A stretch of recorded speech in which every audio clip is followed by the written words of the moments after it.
Hey everybody, Colin Shadwell back for another video. So I've made some big bowls in the past, and I know there are bowls out there that are bigger than the one I'm about to make here, but this is the biggest bowl I've ever made. I had some extra clay left over from a project I was doing, and I thought, well, you know what, instead of cutting this up and make something little, I haven't made anything big in a while. This summer I've kind of spent making a lot of small things. I'm like, I'm going to make something big. So I got a whole bunch of clay on here, so I don't know how much this is. This is probably, let's see, these things come in 25-pound loaves of clay, I guess you could say, and this is maybe a third of that, so that would be around 8 pounds. I don't know, maybe 9 pounds of clay. It's a lot of clay anyway.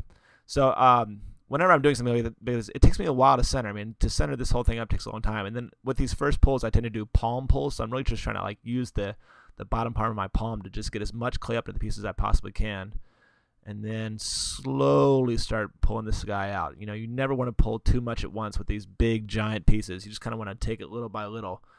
But you can already see that this is already pretty big and pretty thick still. So little by little, I'm just going to start working this way out. And then eventually I'll just use that rib tool that I have to stretch it out. So again, with my bowls, I very rarely make the shape of the bowl that I want with my hands. I usually just get it kind of up and diagonally faced out. And then I just get this giant rib tool out and just start stretching and stretching and stretching. So you know, the speed of the wheel at this point, you know, I've sped this up quite a bit, is really almost painfully slow, and I'm having to move my hands really slow too. And I'm just trying to brace my leg, or brace my arms against my leg, and I'm just you can see I lean my whole body over. It's not just moving my arm; my whole body leans as I go across, because I'm just trying to keep a nice smooth, you know, transition from the bottom of the piece to the edge of the piece.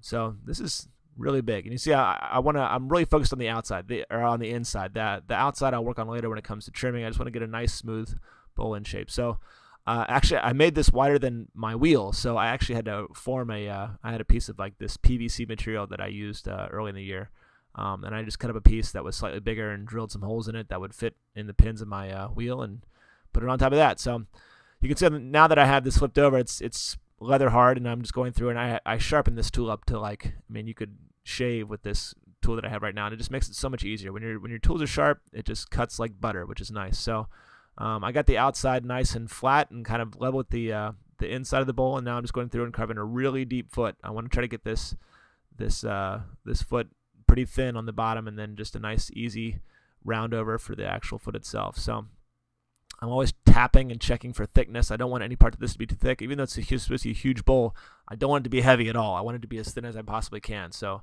constantly going back and just taking little bits at a time, never trying to rush this at all. And again, I don't want to get too close to my wheel, because I didn't think to like chop the corners off of this thing. So anyway, I'm going through and just doing this chatter thing on the top. Normally I like to pierce my stuff and make these little carvings, but I just couldn't do it.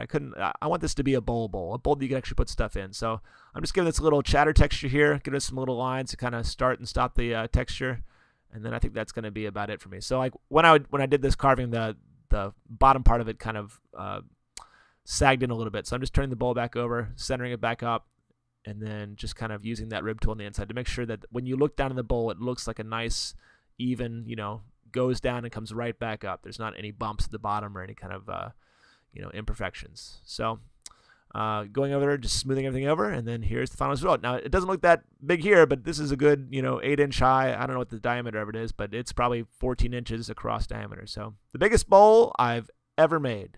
Hey, thanks for watching.